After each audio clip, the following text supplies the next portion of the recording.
est-ce que wata koti masola politique tondeni?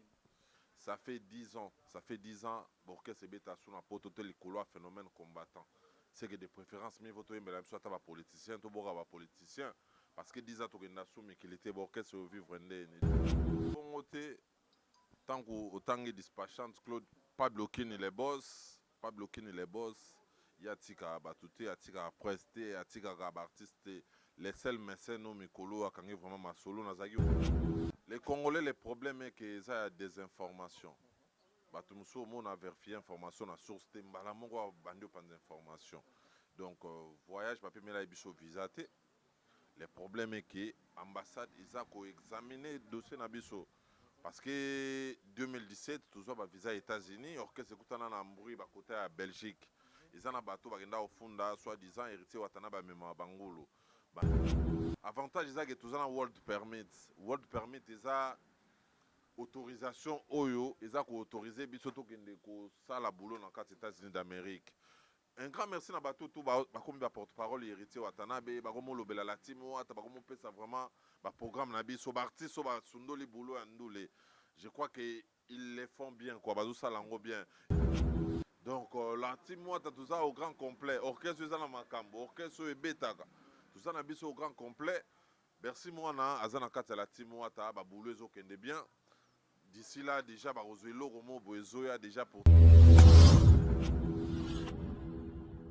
Bonjour et bienvenue à vous, très chers des abonnés, très chers des internautes. Hein? Vous qui êtes toujours connectés, branchés sur votre chaîne DKM Flash TV, la chaîne de l'épanouissement. Hein? Une chaîne YouTube pas comme les autres. En tout cas, votre fidélité nous honore. Hein? Tout ce que vous aurez vraiment branché. Vous avez TV, ordinateur, téléphone, pendant qu'on a vu sur la DKM Flash TV.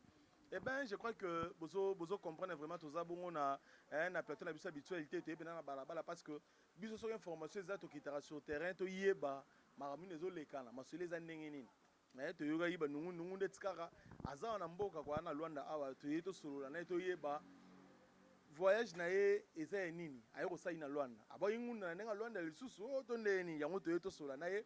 Eh bien, nous remercions notre boss à partir des États-Unis, hein, le boss David Kanyama, en tout cas, tu peux suivre Mote Belé, Mobongi, tu peux suivre Mote Belé, dans l'Université States, dans la pétition sur la palais, tu peux suivre Mote Belé. Dans ma caméra, tout ça, bon, la AKPA Pro, Arnold Kambou, lui-même, tu sais, bon caméra, tu peux suivre Mote Belé.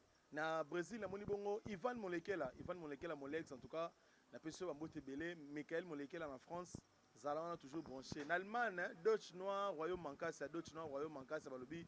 Aux années famille, tu peux suivre Bambote Belé. Oui, on a un peu de plaisir. Tout mes gars, c'est bon invité na biso. N'est na ebsi binora to zana awa, yeza bongo, tu bien que les marketeurs intelligents. Les marketeurs intelligents français d'Ibaya, to zana awa, boy bongo molobela wata quoi. Balobi yebena la bouche autorisée, m'dape ça sur information. Ya ngoto yene awa to solana to yeba. Aérosa ni na Luanda, masola États-Unis la nditi koto to ndenge nini. Là, j'ai dit bonjour, bonsoir, hein, bon, ça dépend de l'heure à laquelle vous nous suivez. Motena Francis Dibaye. Ouais, Mbotena, on a manqué chaud. Donc, avant tout, bah, bon dia, bah, bon tard, bah, bon nuit, bah, bonjour, bah, bonsoir, bah, internautes surtout, bah, Hollanda Bissou. Ça dépend à l'heure où vous allez nous suivre, quoi. Et puis, je tiens à souhaiter déjà bon retour à mon patron, le dernier fils héritier Watanabe, El Diable, le 007. Bon retour déjà. Azaki na Zambie, Akinagi juste pour un bref séjour déjà. Azongi déjà Katanga, là déjà nous avions naé pour na Kinshasa parce que déjà orchestre ils ont déjà depuis hier na Kin. Tout à na Katanga, on a fait un concert populaire na Sakania, na Bokasi ya moko excellence Serge Condé, na moni bongo wa fils Djeko vraiment. Je crois que l'image des allées concert et les gars bien accenti bateau Toyota à Sakanya Bandoukou yote à Katanga vraiment pour l'accueil cela prouve amour na bango envers artiste na bango quoi voilà.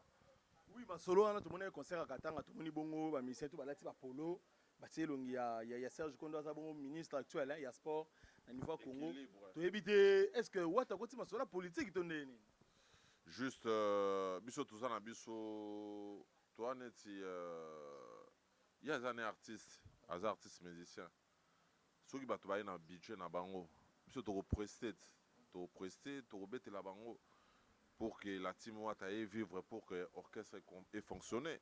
Ça fait 10 ans, l'orchestre est sur la porte de l'école phénomène combattant.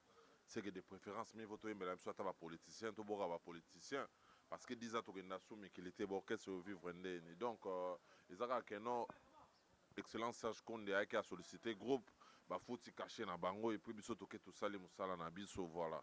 Juste là pour na obete la bateau musique. Ils ont là-haut producteur ils ont là-haut Paulo tout dit la obete à produire biso. Ils ont kaka musique, ils ont là-haut excellence Serge Konde. Mutaki obete sa biso za musique pour que tout ce petit ça va fanatique voilà. Lui, c'est le marketeur intelligent, hein, Francis Diba, Babi, et Benachara, Achara Mounora, la poche de Dora, Loubarabena, Mambo et Zawana, quoi.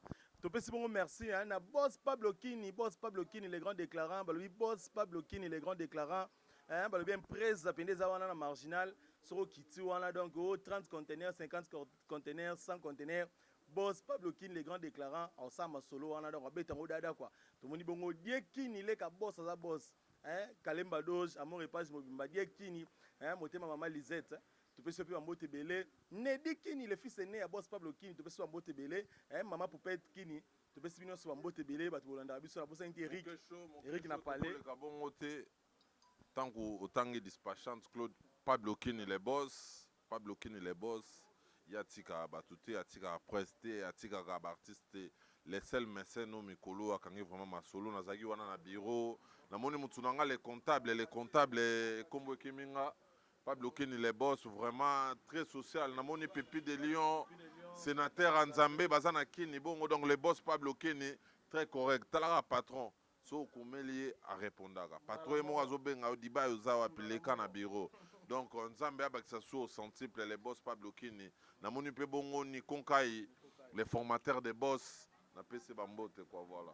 Nico Kai, le formateur des boss, hein? Jean-Jacques Bazola, en tout cas, Nico Kai, le formateur des boss. Mona Jean-Jacques Bazola, Mona Drisha, hein? Bon, qui n'est malamment pas Nico Kai, le sénateur, le formateur des boss, quoi. Tu peux se faire un belé, Nico Kai, le formateur des boss. Et bien, Francis Diba, tout ça, on a Luanda, Awa, voyage nous, au Tiki Congo et King, pour y Luanda.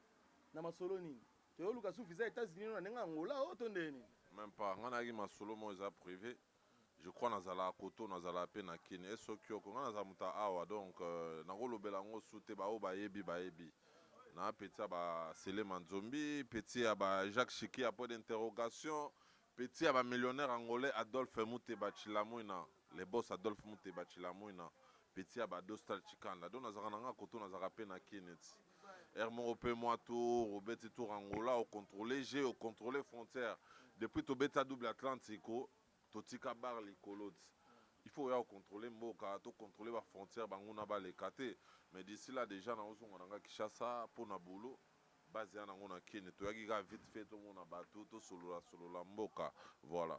C'est ça, mais télévision on solo on a visa États-Unis en tout cas biso to zanabino et on sauté bandi roban la kin ba temps au solo bino tous les temps biso ba o so to suyo faut profiter to betaper aux actualités aux zaigi makambo ni sa imamboka quoi to yigara ki ba pimer la team Wata visa ba pimer les bino visa to solo là ga website que fari voyager à confirmer le 25 février matin le 25 to zeli position to moni ngote to yoki kaka ipara ambassade venda donc il a boy ko pesa bino visa to ebite masolo za ya solo oyoki pa nani to monaki oyoki mais to mona kana ba monsieur ça le mat ba to suba oloba biso no solo na bino ya ba source to solo na bino ba source na mona publication ça na page oloba que concert ils a reporté à une date ultérieure voilà to ebite suite nango les Congolais les problèmes est que ça a des informations. Bato muso mon a vérifié information na source te mbala mongo bandi pas d'information. Donc voyage papier mais là biso visa te. Le problème est que ambassade ils a ko examiner dossier na biso parce que 2017 toujours ba visa États-Unis orchestre kutana na mburi ba côté à Belgique. Ils en a bateau ba genda ofunda soit disant héritier watana ba mema bangolo. Ba américain baza baninga na biso te yango baza ko examiner dossier na biso. Avantage c'est que tous en world permit is a autorisation oyo is a autoriser biso to kende ko sala boulot dans les États-Unis d'Amérique. Un grand merci na bato tout ba comme ba porte-parole héritier Watanabe ba comme lobela la team Wata ba comme pesa vraiment ba programme na biso ba artiste ba sundoli boulot andole. Je crois que ils les font bien, quoi. Bazou salango bien. Et puis, aux États-Unis, donc, les États-Unis, il y a 3 personnes, 4 personnes, bokete. On est arrivé aux États-Unis, il y a 29 personnes. Donc, on est dans Portland Théâtre State, dans State Théâtre Portland, babillete kami. So, ba na Portland Ovation, ba on a ba programme ya bandoule lande ba yo reporter ndoule.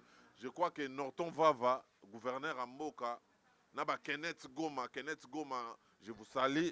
Baby mamna o solo la biso zandu le monte to ngato beta o na nganda mo boye to na restaurant mo boye ezap nandu le averi ezandu le averi je crois ba repousser yango à une date ultérieure to beta ndu le wana cela n'empêche que to fonctionner to zala na katanga o comprendre que non que zo fonctionner ba surprise ezali mingi ya kolobeza te quoi.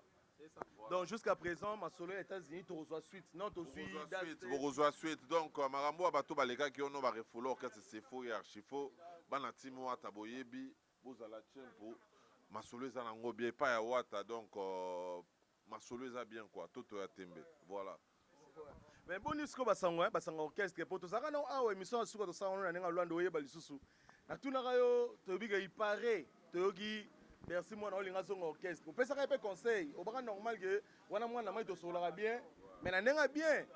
Asa na nuko to sa makamuna e po biso to sa bien, mais l'autre mona retour ya Bercy na kata la team wata. Est-ce que on rassurer biso que moral est bien? Ba presque dans ba mramboza to so imone ngeni tout ça rien. Moral les a bien, ba ambulance baza wana ba chando ba Bercy mwana ba Gradel, ba opesa makamuna bango. Et puis la team wata to za au grand complet. Parce que dans mon organisme, tu vas comme l'internet, soit disant que tu as mis hérité, tu as mis na orchestre, songolo pakala. Orchestre, nous, biso tu voyager, tu vas voyager d'ici là. Orchestre, soit la répétition, orchestre, la répétition, biso la team Watiza au grand complet. Jack Love Monse Baza, Mish Kangando Baza, Jires Baza, Cédric Mungu Baza, Jéris Pire Baza, Miyembe Achango Bazali. Donc, la team Wata, tout ça au grand complet. Orchestre, tout ça dans Makambo. Orchestre, Betaga. Tout ça, au grand complet. Merci, moi, Azana Kata, la team Wata, Babouleuse, au Kende bien. D'ici là, déjà, Barozuelo, Romo, Boezoya, déjà pour très bientôt. Je crois que on a déjà nettoyé dans le studio, toujours bossé sur ça. Donc, moral et Anango qui toque, quoi, voilà. Et ça, moi, mon compte, déjà sorti à moi singlement, album, donc, Waneza et l'Omo Boé, et Bimawa. Et Bimawa va au stade des Martyrs. Donc, Bimawa va au stade des Martyrs le 25 décembre. Parce que le stade des Martyrs, on a vraiment mobilisé. Apôtre Abel et Maya Foula. Il y a Penazo Chap, Rocha, délégation, il y a maison et au Kende. Petit nanga Starboy, on a pointe, Apôtre Abel Maya. Délégation vraiment partout, tout sur la Lévi au Koumou. Azagi na pointe noire, bengi appel vidéo, vraiment va mobiliser. Pointe noire, Brazzaville, Bangola, délégation Abidjan, Goya et Goya concert on a stade des Martyrs. Donc le 25 décembre, date les Amoko, nous les Amoko, na stade des Martyrs Rwanda, Banakini ba ebele, Bandekolonga ba province ba ebele le 25 décembre, Troubete la bango gandoule na stade des Martyrs Rwanda. Oui, puis le 25 années, pas sabato là, parce que est-ce que Wata au Marambo côté, mais est-ce que n'a eu des motivations de salaire Wata ben signé stade des Martyrs. Est-ce que l'anda il y a rapport au toyo, aigle pas signé en auto ndeni. Tant que signé à l'obino na démissionné la maison mais on a au salle orchestre. Tout le monde on était va mentir, au monde a la poule ka salle orchestre pour la première fois. Mais il ça long orchestre à bandi ba concert. Parce qu'auparavant, ils allaient qu'il faut ça l'album, et ça les succès, et Simbi a pour bandi ba concert. Mais Héritier Watanabe a fait le contraire. Sans album à banda ba concert, tu y avoir même la Bangola, tu bêta na ba Ciné Africa, tu bêta na ba Ciné Atlantico. Je crois que le président des Eka Bouchkop a contredire ngate ba Espoir Yondika solo Bembe. A contredire ngate que la team Wata et banda ba concert sans album. Tout a robeta na fikin, bato akota idu territoire watana ba robeta fikin, to beta na fikin. Na kin to beta akutu bandule ba concert payant sans invitation, orchestre beta sans invitation na kisasa ezande biso. Donc stade des Martyrs wana tout de date il y a le 25, ba non c'est Salemi. D'ici là, je crois ba au monde affiche oyana annonce ya date wana na ba prix, il y a ba place VIP, na ba place normale. Je crois que mutulanga fali. Il y a Benita Dior, Dioré la femme d'affaires à Kenda Zonga, Baïbi Mamna solo là. affiche goya et puis tokobeta na biso sans problème quoi. Voilà. Alors ba chance nini oyo la team Wata hein, parce que yo amolobelo la bouche autorisée à Wata benda débité Wata omona concert le 29 oyo aigle obeta na ndenga martyr bo mona onde bo pese ba chance to bozela ke mwanza di po bino bo corriger La poule alobaki déjà l'émission à frère Nabino Papi Mboma et ça na ba YouTube so ba yeba point de bon donc so ba yeba avis à la poule ba continuer l'émission à Papi Mboma ba omona ngo mais ya biso ça le 25 décembre ba tu ba ebele Yannick Ekini à Rombox acteur à film il y a bien au chaba bis ba kota ba chango Maître Paul Djunga, dynamique Paul Djunga, Mababi, Barocha Babis, Bata dynamique Bagoya, aux son éminence Maître Kazi, le Congo ini, Namoni Bongo le vice-président Patou Zapatero, Barocha Babis pour que Batou base à la satisfaire, nous le 25 décembre, ça sera à la fête quoi, tu fêter les années 3 fêtes quoi. Mbotama les rois de la forêt, fête à Noël et puis nous le à la team Wata quoi. Je crois que Balourka dit m'a déjà là Sylvie Matabela.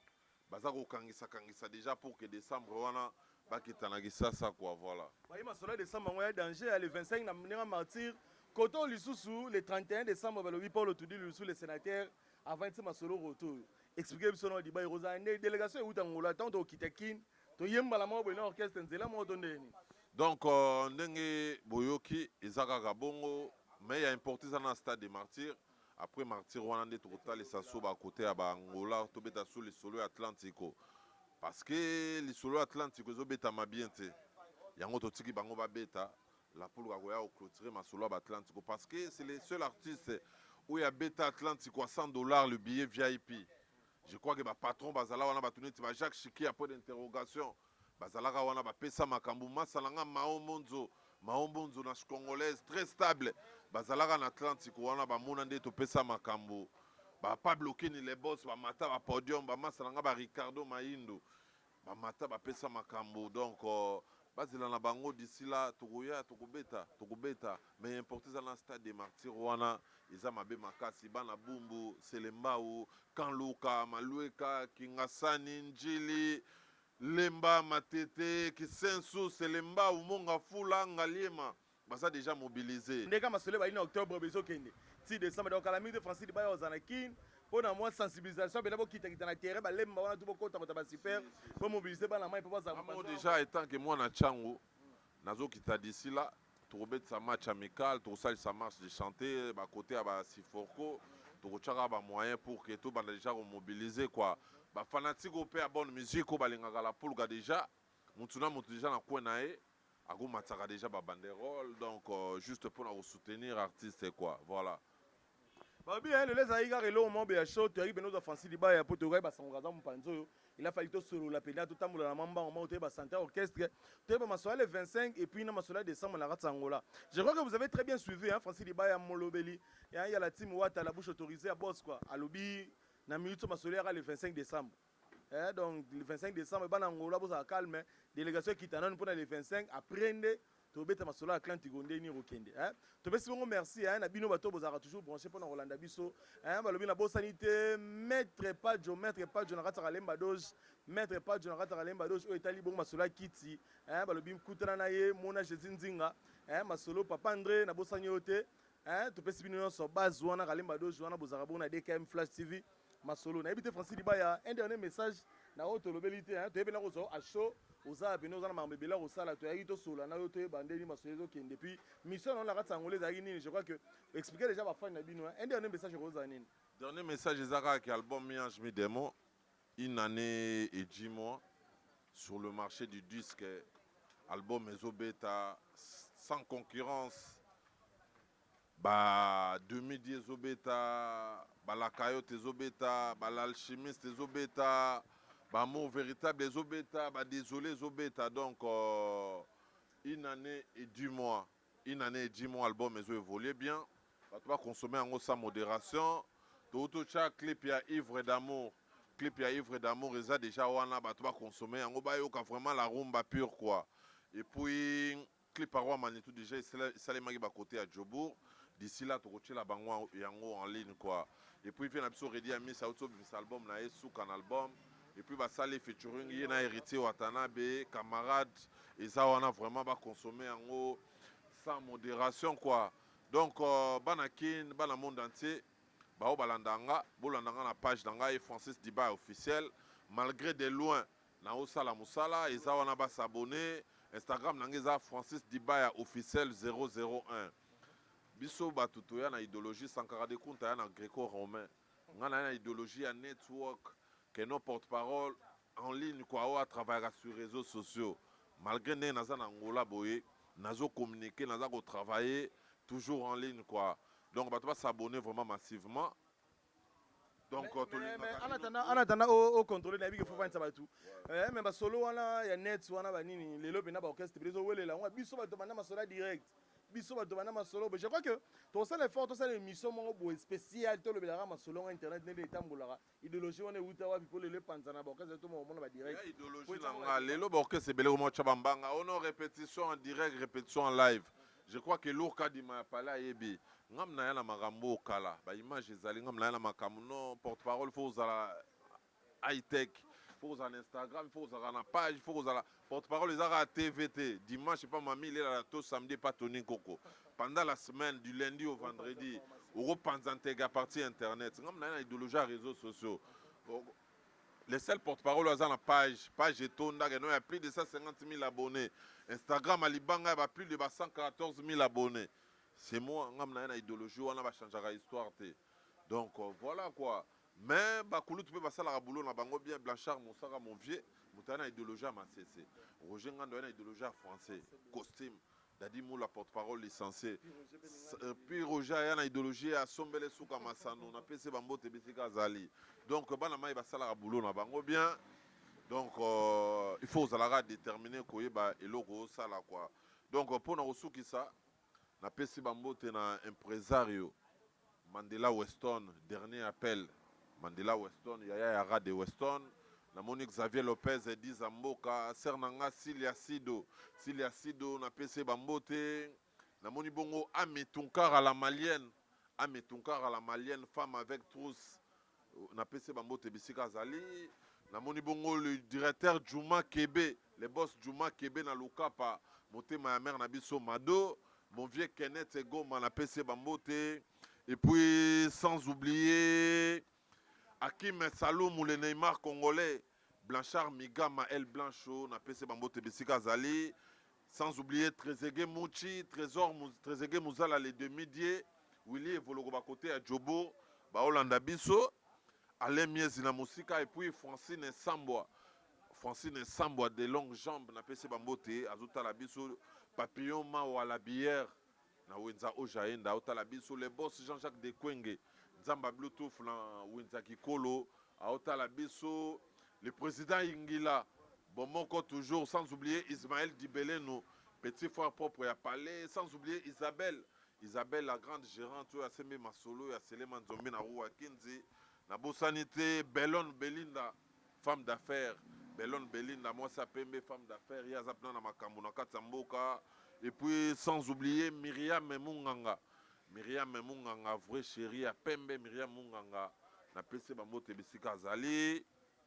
Namoni Bongo, Ben Willy, les Gabonais le plus dangereux, Paulo dos Santos, les guerriers, Baudry Matadi, l'homme en héros, FCC toujours, Alvej Lapoluga, Papa Monio Koli, Kanga Kwendenge Tizalakaka, les boss Tev, le Falanka, les grands acheteurs de diamants en Katsaka Fonfo, Namoni Bongo, Chaka Dogudi, Ngapo Chanzambe, Alain Visor, Nakatsaki Kolo, Inspecteur Steve Monon, et puis Namoni Bongo les boss Saksemo Kwabo, bas côté à Kafunfo, sans oublier mon vieux Patou Chiteno, les grands acheteurs de diamants à Malange, Namoni Bongo bienvenue Malembe à Palais Azota Labiso, donc bateau tout Batali Biso, Tolinga Bango vraiment trop, c'est bien Francis Dibaya, le marketeur intelligent, Babibo ça l'a déjà mobilisé, Banakin, Bana Congo Brazza. Bana Luanda, Bana partout le 25 décembre, date Zamoko quoi. La Bosanité Sernanga, Eva Paulina, Nzamba Kabelo na Rua Kinziwana, juste en face à Sele Manzombi, Eva Paulina, femme d'affaires na PC Bambote, il y a Joël Maboulena, Joe Maboulena, Eric Fourili et Donald Trump, Fabrice Engel au clé de la ville, Guy Basket des continents, Mohamed Emaziou a mobilisé déjà Ekiri Chombo, Boyandoule, le 25 décembre, Omar Play de l'X, Lourdems de Parigo, Shango Kafoti, Deka Mokuba ya Palais, Yo Yebi, Landry Kiaba, papa social, malgré Nazana Luanda, Nabosani Binote Wana base quoi. Donc, merci Naomo Kesho. Va consommer Miange Mi Démon, l'album des albums, album où il album Bele Bakach, Batu Bazongi Ba Studio, Batu Babimisi album, mais aussi Magate Bazongi Ba Studio, Likolo Miange Mi Démon. Awa, na Luanda, na Zagi na Maria, album Mezo Beta, Kafo, album Mezo Beta, Harmonie Le Maya Palais, Yo Yebi Ma Solo Nde To Solo Laki, Batu Bazala na Bango Tchem pourquoi, et puis HB Sasa, Niwe Mwe Niwe, Ya Palais, si délégué de maman est dans mon site, quand on a PC Bambote, quoi, voilà. Lui c'est Francis Diba, vous sentez un carnet d'adresse et vendre à Zapemé na Wata Yoka, comme pour staff, où est-ce qu'on a Kinouana, c'est la soirée le 25 décembre. Viens nanga Daouda Mouchoko, passage obligé, papa ya Rodman Mouchoko, viens nanga Godé Kouzuela ya Palais, yo yebi quoi, voilà. Ok, grand plaisir les amis pour la mission à Héroïe, vous étiez très nombreux, hein, des fois vos téléphones, vos ordinateurs, vos télévisions pour suivre votre émission, hein. DKM Flash TV avec Mokesho Balobi, DKM Flash TV, c'est comme un soleil à la quoi. C'est ma caméra, nous remercions Akapapo, Arnold Kamboulou, Yem Tazaïbon, c'est ma caméra, hein, pour l'organisation de l'image qui te rebomoni quoi. Tu peux dire merci à boss David Kanyama, Balobi, bateau nous pour soutenir DKM, pour soutenir Mokesho, hein, tu peux dire nous en beauté belé, boss Pablo Kini, tu peux sur Mbote Belé, toujours remercier Bola Molégué Belé quoi papa. Tu peux sur Mbote Belé, Nedi Kini, moi na boss, hein, balobi die Kini, les kabos à boss, maman Poupette Kini, tu peux sur Mbote Belé, Eric, Binos, Bobo na famille, tu peux sur Mbote Belé, Nenenga Luanda en tout cas. Pour continuer toujours Olanda Biso, hein, na rata DKM Flash TV, balobi, il y a bien Zali. Bye bye.